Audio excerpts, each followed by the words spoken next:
Hi! So today we're going to talk about breastfeeding and pregnancy on the carnivore diet. So let's start with pregnancy. I have 2 kids. Before I felt pregnant with my first, I was on keto back in 2018. Once I felt pregnant, in the beginning of the first trimester, I felt really sick. So I just couldn't sustain a keto pregnancy. And that's different for everyone. There are some women who stay keto, they stay carnivore, and just do what works for you. The Institution of Medicine recommends 175 grams of carbs per day if you are pregnant. Now, most women don't eat that many carbs per day, even if they are pregnant. You also have to consider how much protein you need and how much extra fat you need, and trying to eat all that is going to be quite challenging. So do what works for you.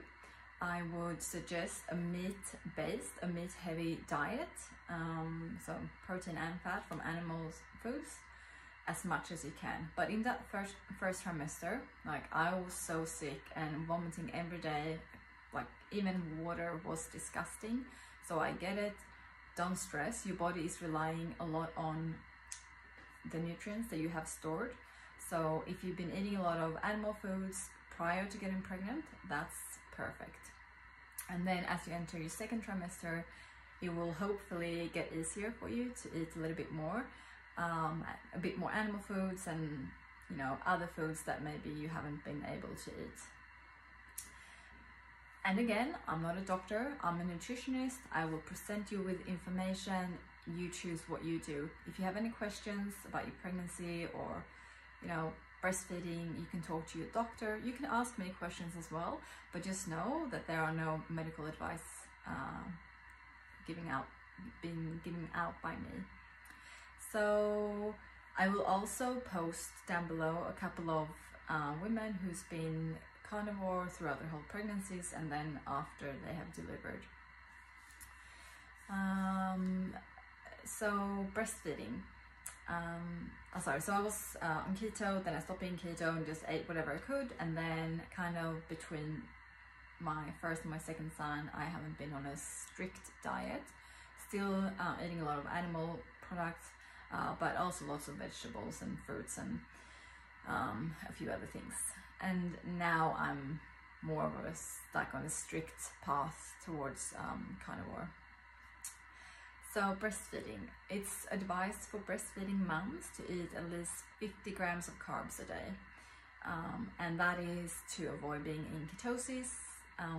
There's a bit of a mixed information out there, whether it's good to be in ketosis or it's not good to be in ketosis. And like always, so do what feels good for you. There are plenty of women who are doing keto and even carnivore.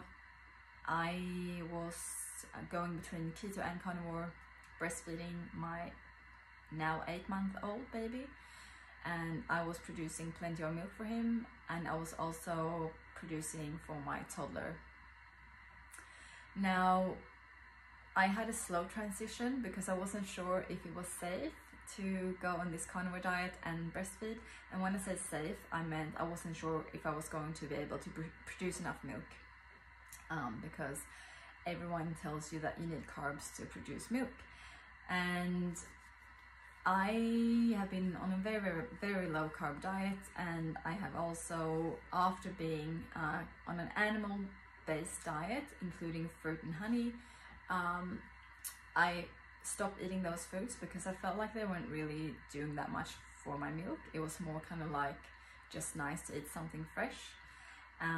Once I stopped eating that, I didn't really notice any difference in my supply. And so that was my experience. I will say though that it is really easy to undereat on a carnivore diet. So when you first start and you're increasing all the protein and all the fat, you might not be feeling as hungry, so you might eat less, and that can be okay, but just be careful so you're not under eating. So if you're not eating over 1200 calories a day, then that's too little and you need to keep eating. So what I do is I sometimes just have a variety of different meats. I find pork and chicken takes a little bit longer, or I have to eat more of those foods to feel satisfied and to feel full. Beef, like a piece of steak, it fills me out a lot faster, and it's more nutritious than pork and chicken, so that might be the reason. So just alternate, and don't forget you also have dairy. Now we can talk a bit about dairy later on, and but it's a good way of getting in you know, extra nutrition, and you know, cheese and yogurt, and seafood is a big one as well, so don't forget about seafood. I love perch, barramundi, snapper, salmon, prawns. Oysters are really, really nutrient dense, got a lot of zinc in them. So you can have a variety of foods. It doesn't just have to be beef. And eggs, of course. So eggs are super nutritious. So something to consider. Again, just do what works for you. If it's a slower transition, that's okay.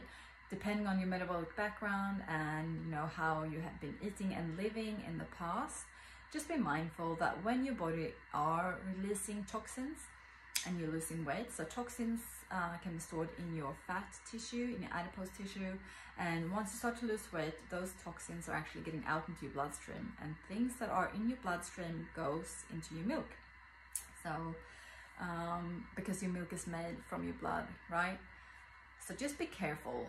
You might want to have a slow transition because you don't want to dump all those toxins into your baby, okay? Any questions, just send me a text or post in our private chat group. Okay, thank you.